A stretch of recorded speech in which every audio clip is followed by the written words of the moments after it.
What if we told you that one of Africa's most underrated nations had just pulled off what many of the world's wealthiest countries are still trying to achieve? Under the bold and uncompromising leadership of President Ibrahim Traoré, Burkina Faso has cleared a staggering $4.79 billion in national debt. And it did so without borrowing a single dollar from the West. No IMF loans, no foreign aid, and absolutely no strings attached. For decades, financial independence for African nations has been treated like a utopian dream, constantly postponed and rarely pursued. But Ibrahim Traoré refused to wait. He didn't just dream about economic sovereignty, he acted on it. And now, Burkina Faso stands as a living example that self-reliance is not only possible but powerful. How did he manage this turnaround? What unconventional steps did he take to lift a nation long burdened by debt and dependence? This story isn't just about one country. It's about the shifting tides across Africa. A story of pride, grit, and revolution. And before we dive deeper, we want to thank you for standing with us. If you're already part of this growing movement, we salute you. If not, consider joining our community and helping us amplify voices that matter. Now, let's unpack the story. President Ibrahim Traoré is not cut from the cloth of conventional politicians. While others maintain the status quo, he's rewriting the playbook. When he assumed leadership, Burkina Faso was on the brink, crippled by years of economic exploitation, overwhelmed by debt, and stripped of real sovereignty. The nation was adrift, and its people disillusioned. In similar circumstances, most governments would have turned to foreign lenders for assistance. That has been the common script: more loans, more interest, more dependency. But Traoré tore up that script. He chose instead to believe in the strength of his people and the potential buried within Burkina Faso. His strategy was radical: no aid, no loans, just bold decisions and unity. The risk was enormous. Without the cushion of foreign money, failure could have been catastrophic. But it was precisely this fearless defiance of global norms that sparked a transformation. Traoré's leadership didn't just clear a mountain of debt. It ignited a sense of purpose and pride across the country. He proved that Burkina Faso didn't need to beg to survive. It only needed the will to stand on its own. To grasp the scale of this achievement, let's look at the numbers. When Traoré stepped in, the national debt stood at nearly $5 billion. That's a crushing amount for a country with limited exports and struggling infrastructure. Yet he didn't see that figure as a death sentence. He saw it as a challenge worth fighting. Ibrahim Traoré said that Burkina Faso is a nation of fighters, a people with a history of resilience. He explained that he simply gave them a leader who believes they can win. He added that Burkina Faso will stay the course. To those hoping to see the country crumble, and to those quietly wishing to drag it back into the shackles of economic servitude, he said they have already lost. He emphasized that the sacrifices of those who risked everything for freedom have ignited an unbreakable spirit in the Burkinabe people. A spirit that will press on until true independence is not just declared, but fully lived. In this year, the hope among citizens is clear: that it marks the year Burkina Faso secures its final victory over all forms of oppression, internal and external. This is the will of the people, and it began with a bold strategic decision by President Ibrahim Traoré to trace the leaks in the nation's wealth. Despite being one of the richest countries in gold reserves, Burkina Faso saw very little of that wealth remain in its hands. For years, foreign mining companies dominated the sector, extracting immense profits while contributing little to the national treasury. Taxes were minimal, royalties even less, and the country's natural bounty was siphoned away while communities remained in poverty. Traoré's government made it a priority to put an end to these unjust arrangements. He renegotiated contracts to ensure that more of the profits stayed in Burkina Faso, and imposed stricter regulations on mining activities.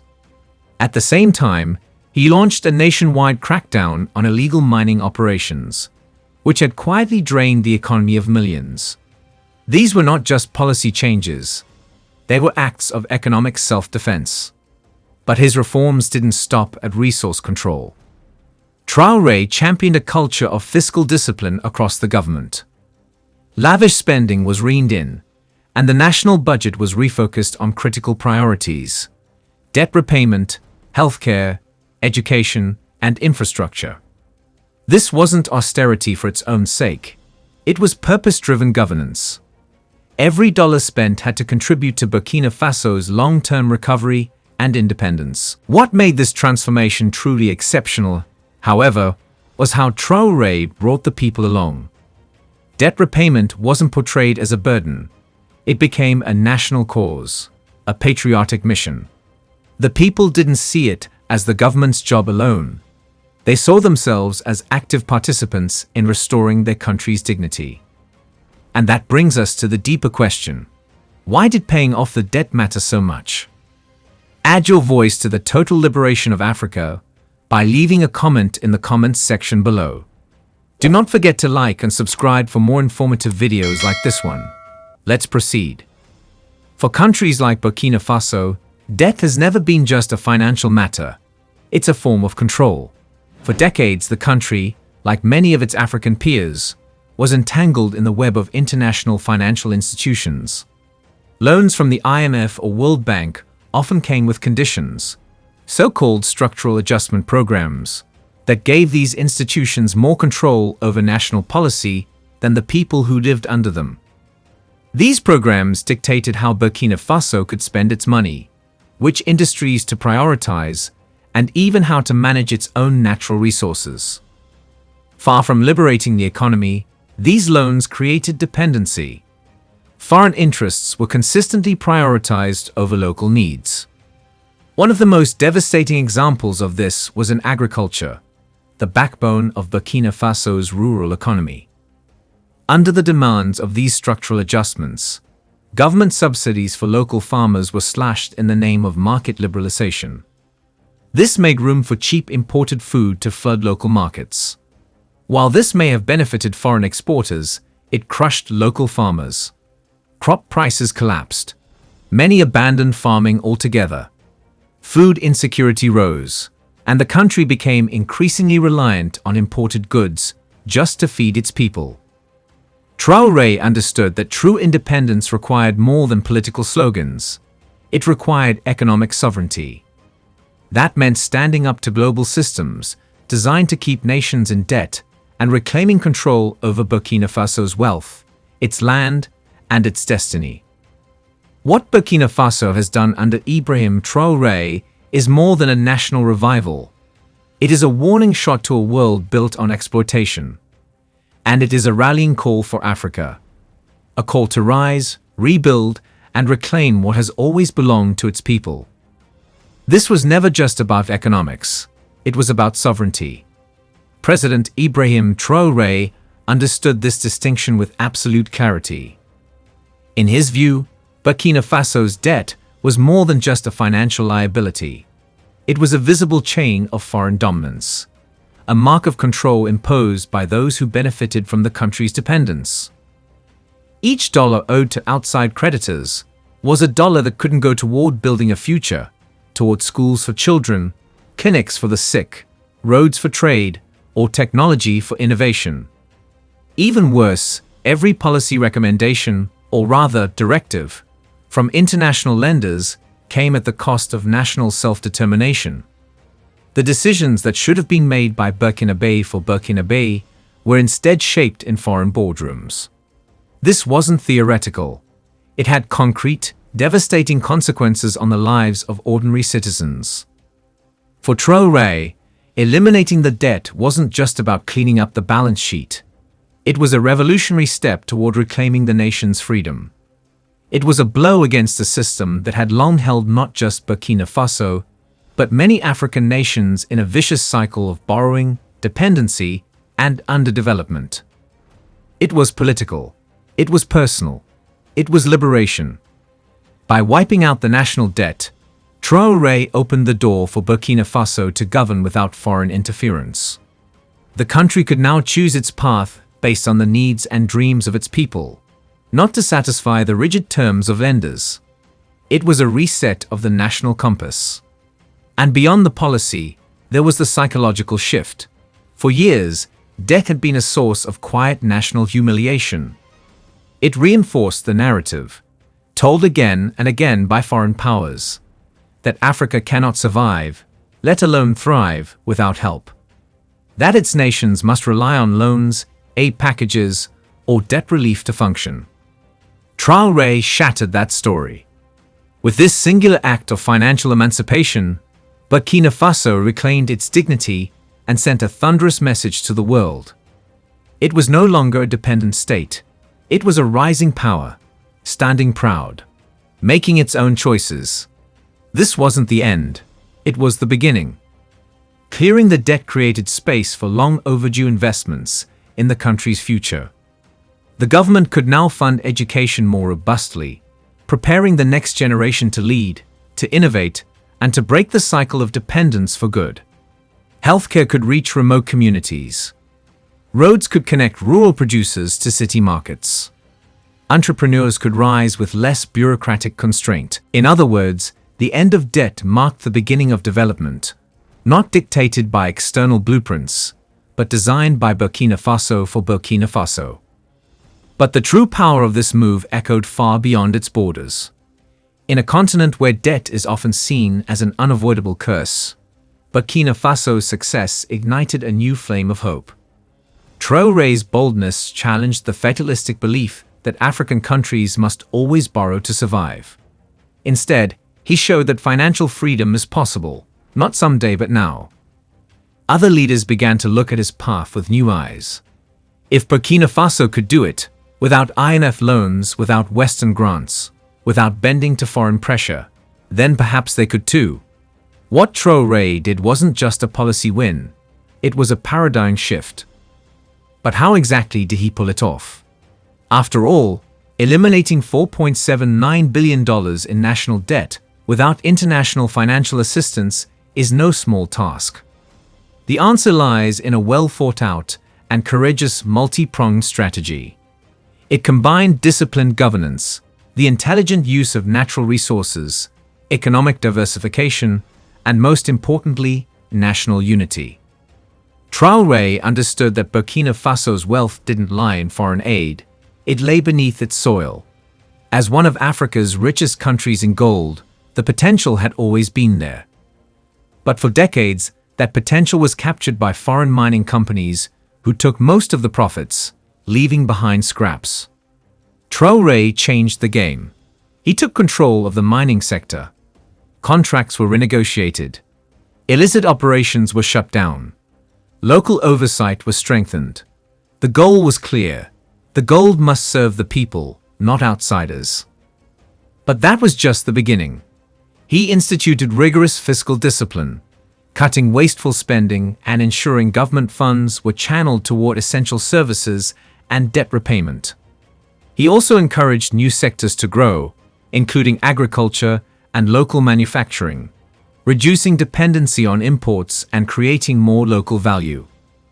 All of this was done with the people, not apart from them. Traoré framed the debt fight as a national mission, and the Burkinabe responded. Citizens, workers, and communities rallied around this vision of independence, understanding that their sacrifice today meant true freedom tomorrow. What Burkina Faso achieved wasn't magic. It was leadership, it was vision, and it was a lesson for all nations still entangled in debt traps. With courage and commitment, even the smallest nations can rewrite the rules of power. Burkina Faso isn't just paying off its debt. It's paying forward a new future, for itself and for Africa. For decades, Burkina Faso's gold reserves were a source of immense wealth, but not for the people. Foreign mining corporations had long dominated the sector, extracting billions of dollars worth of resources while returning only a fraction of the profits to the country. The wealth lay beneath Burkinabe soil, but it flowed out of the country, enriching shareholders in distant nations, while local communities remained impoverished. President Ibrahim Traoré saw this imbalance as a direct affront to Burkina Faso's sovereignty. Determined to reclaim the country's natural wealth, he initiated sweeping reforms in the mining sector. One of his first major actions was to renegotiate the deeply lopsided contracts with foreign mining firms. His administration argued forcefully that the existing agreements were not just outdated, they were exploitative. Traoré made it clear that companies wishing to operate in Burkina Faso would have to do so on the country's terms. The message was simple: respect our laws, pay your fair share, and contribute to our development, or leave.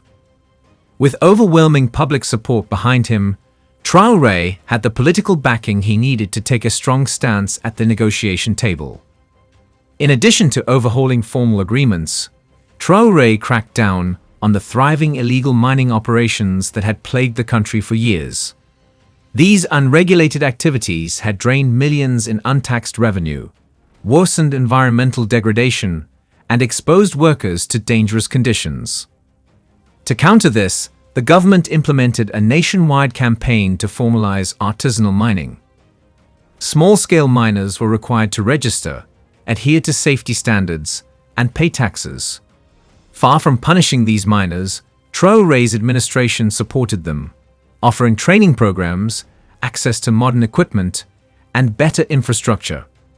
This inclusive approach transformed once unregulated actors into legitimate contributors to the national economy. One notable example is the Bagassi gold mine, operated by the Canadian firm Rox Gold. Located roughly 100 meters underground, this mine is just one of 8 major operations in Burkina Faso. Its goal is to extract approximately 3 tons of gold each year over a 10-year period. With gold now accounting for a substantial portion of the country's export revenues, mining brought in the equivalent of 255 million euros as far back as 2015. The stakes are high. But Traoré understood that boosting revenues was only one half of the equation. To achieve true financial independence and repay billions in national debt, smarter spending was equally essential. His administration launched a sweeping audit of government expenditures. This wasn't a symbolic gesture. It was a determined campaign to cut waste and root out inefficiency. Lavish spending on luxury items, unnecessary foreign travel, and inflated bureaucratic budgets were quickly eliminated. Ministries were instructed to justify every item in their budget and to redirect savings toward national priorities like infrastructure, education, and debt reduction. Importantly, this was not a brutal austerity program designed to squeeze the public. Rather, it was a realignment of government spending to ensure that every franc worked for the people. Traoré emphasized that austerity should apply to the political elite first.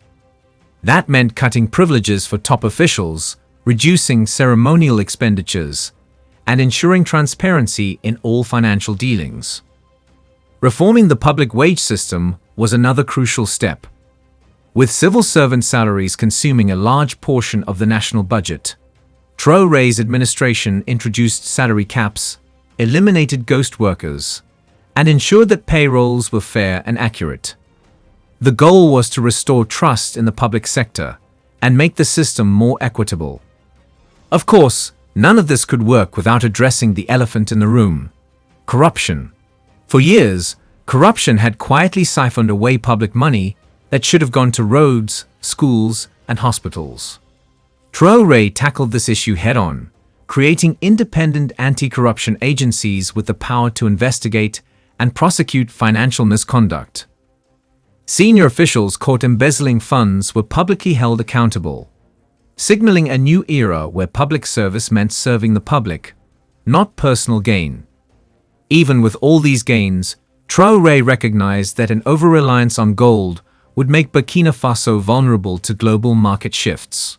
Prices fluctuate, and depending on a single commodity is never a sound strategy for long-term stability.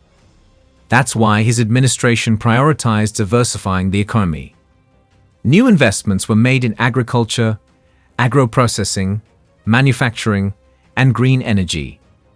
Initiatives were launched to modernize farming techniques, promote food self-sufficiency, and create export-ready value chains. Local entrepreneurs were encouraged to build businesses beyond mining, fostering a more resilient and inclusive economy. In essence, Traoré's strategy wasn't just about paying off debt. It was about transforming the very foundations of the Burkinabe economy. It was about building a nation where the wealth of the land benefits those who live on it, and where the economy serves the people, not foreign interests. Burkina Faso's story is quickly becoming a case study in how visionary leadership, paired with bold reforms and grassroots engagement, can defy global expectations and set a new standard for African economic independence. One of the most pivotal elements of President Ibrahim Traoré's economic revival plan for Burkina Faso was a major investment in agriculture. Recognizing that the majority of the population depended on farming for their livelihood, his administration focused on modernizing the sector to boost productivity and national revenue. Farmers were given access to improved seeds, fertilizers, and irrigation systems, resources that allowed them to increase yields and farm more efficiently. Sustainability was also central to this initiative. Traoré launched training programs aimed at teaching environmentally friendly farming practices, ensuring that the country's agricultural growth would not come at the cost of ecological degradation. As production increased, Burkina Faso began to produce surplus crops, which were then exported, generating valuable foreign exchange that helped pay down the national debt. In parallel, Traoré seized the opportunity presented by Burkina Faso's most abundant natural resource, sunlight. His administration invested in large-scale solar energy projects, building solar farms that dramatically reduced the nation's reliance on imported fuel. These initiatives not only cut domestic energy costs, but also allowed Burkina Faso to export surplus electricity to neighboring countries, creating a new revenue stream in the process. Supporting local innovation was another key aspect of the recovery strategy. Traoré prioritized the empowerment of small businesses and entrepreneurs through microloans, grants, and startup incentives. These locally grown businesses not only created jobs and economic dynamism, but also contributed taxes and export revenues that strengthened the national economy. Yet, perhaps the most groundbreaking aspect of Traoré's approach was the way he turned debt repayment into a national mission. His government launched public awareness campaigns to help citizens understand the importance of achieving financial sovereignty. Rather than treat the burden of debt as a government-only responsibility, Traoré called on the people to play their part. This created a powerful sense of shared purpose and patriotism. Community-based savings groups and cooperatives were established, especially in rural areas. These groups pooled resources to invest in local development projects, like building schools and health clinics, which freed up national funds for debt servicing. In villages across Burkina Faso, people began to feel the tangible benefits of their contributions. Economic activity flourished, markets grew busier, and local incomes improved. As one local farmer put it, "Before, I didn't sell much in the village. Now it's a lot more. I'm a little rich, or very rich, a bit." The overarching goal was not just to relieve the nation of debt, but to raise the standard of living and bring prosperity to the people. Traoré's economic and social development plan was ambitious, aiming for an average of 8% growth per year through 2020 and beyond. To bolster national financing efforts, Traoré also introduced a domestic bond program. Wealthy citizens and local businesses were encouraged to invest in Burkina Faso's future through these bonds, which provided the government with immediate capital for debt repayment. In return, investors were promised competitive returns, creating a win-win scenario that promoted both patriotism and profitability. Though Traoré rejected the conditions attached to traditional Western loans, he did not isolate Burkina Faso from the global economy. Instead, he forged partnerships with countries and institutions that respected Burkina Faso's autonomy. Trade relations with neighboring African countries were deepened, allowing for increased exports of agricultural products and manufactured goods. These regional alliances helped reduce dependence on distant markets and strengthened Burkina Faso's economic position within West Africa. Moreover, Traoré welcomed international partners who were willing to invest in infrastructure and development on fair terms. Collaborations with countries like China led to the construction of roads, bridges, and industrial zones, all of which contributed to economic expansion without undermining national sovereignty. Transparency was a cornerstone of his strategy. The government regularly published detailed updates on its debt repayment progress, showing exactly how funds were being used. This openness not only built public trust, but also demonstrated a level of accountability rarely seen in global governance. In just a few years, Traoré's policies helped transform Burkina Faso from a debt-ridden and aid-dependent nation into a symbol of self-reliance and bold leadership on the African continent. This commitment to openness built deep trust between the government and the people. Citizens understood not just what was being done, but why it mattered. Independent audits were introduced to trace every franc of public spending, and any misuse of funds was swiftly addressed. By fostering a culture of transparency and accountability, Traoré didn't just manage public money wisely, he redefined the relationship between citizens and their government. The people were no longer bystanders. They became stakeholders in their nation's progress. Through these sweeping reforms, Ibrahim Traoré led Burkina Faso not only to pay off its staggering $4.79 billion debt, but to lay the groundwork for a resilient, sovereign, and self-sustaining economy. This achievement wasn't simply about balancing the books. It was about rewriting the nation's operating system. By reclaiming control over national resources, nurturing internal unity, and investing in long-term development, Burkina Faso emerged as a bold example of what is possible when a people take charge of their destiny. But this raises an even bigger question. What does this mean for Africa as a whole? Burkina Faso's transformation under Traoré's leadership was not an isolated miracle. It was a challenge to the status quo across the continent. Africa has long struggled under the weight of inherited debts, foreign exploitation, and the lingering effects of colonial economic structures.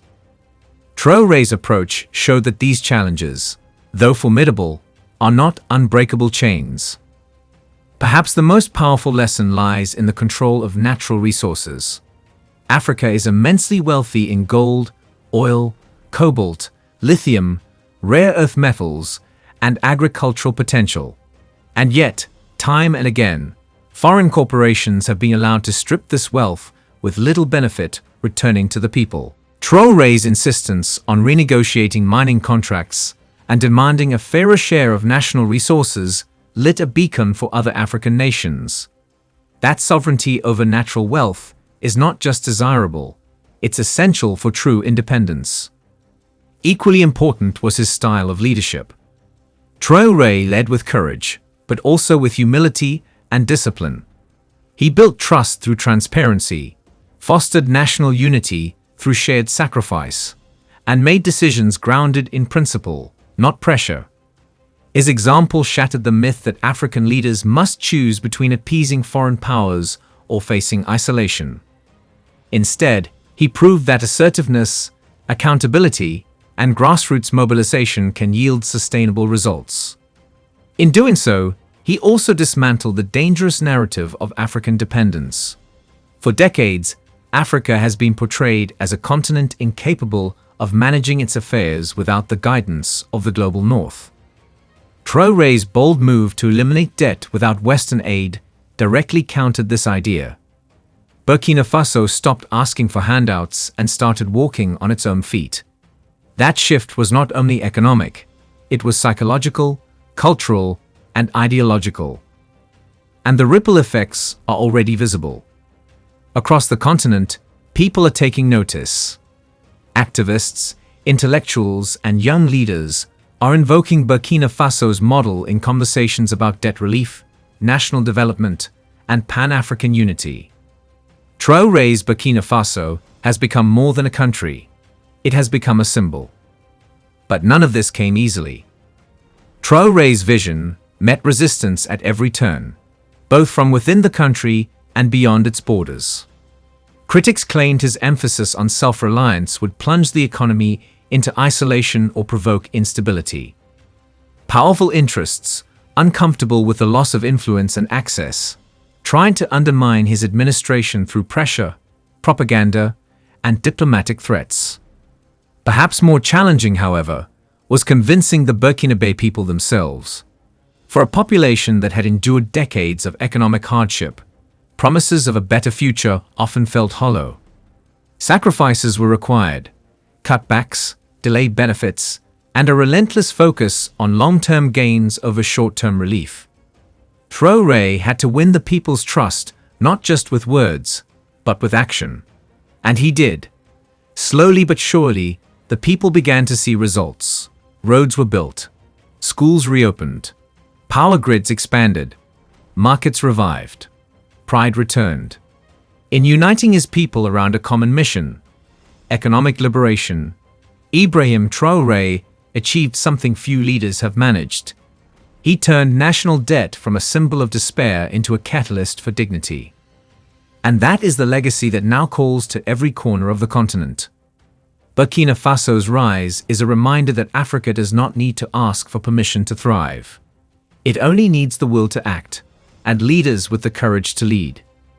To build trust, Traoré made transparency a pillar of his leadership. The government provided regular updates on its progress, met with communities, and addressed public concerns head-on. This openness wasn't just good governance, it was revolutionary. It rallied the people behind a shared mission and created a sense of unity rare in times of crisis. But internationally, Traoré's approach sparked resistance. Mining giants, long accustomed to looting Burkina Faso's resources with little accountability, pushed back against his reforms. Western institutions, angered by his refusal to play by their rules, predicted disaster. But Traoré didn't blink.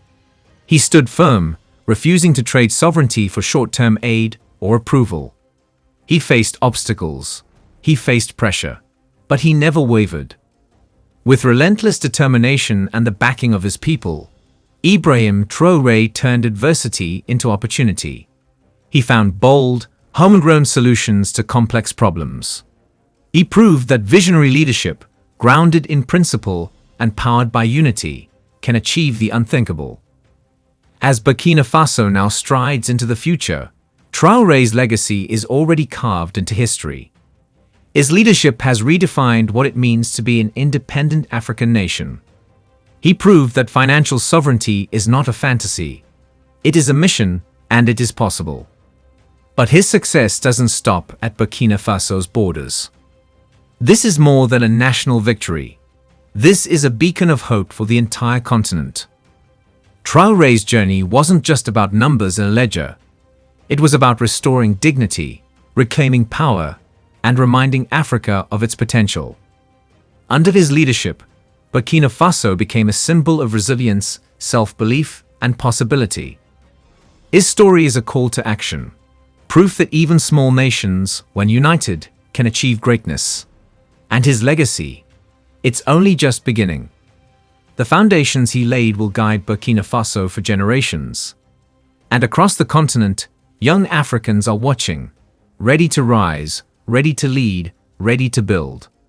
So now we ask you, does Africa need more leaders like Traoré? Can the whole continent become debt-free? And how long will it take for Africa to reclaim its full economic freedom? Let us know what you think in the comments below.